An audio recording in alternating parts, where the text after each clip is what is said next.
Recently, Brazil's Supreme Court ordered a nationwide suspension of X social media platform for defying court orders to take down accounts and posts that violate its laws around disinformation, misinformation, and hate speech.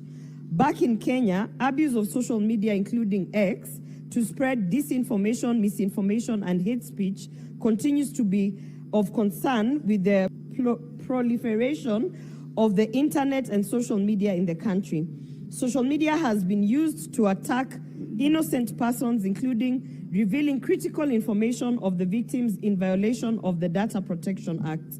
This worrying trend should be dealt with urgently to deter the perpetrators. In the statement, the committee should, 1, outline the basic guidelines that the Communication Authority of Kenya and the Office of the Data Protection Commissioner, ODPC, have laid to ensure that X complies with Kenyan laws and regulations. 2, confirm whether the following social media platforms are registered in Kenya: X, Facebook, TikTok, and Instagram.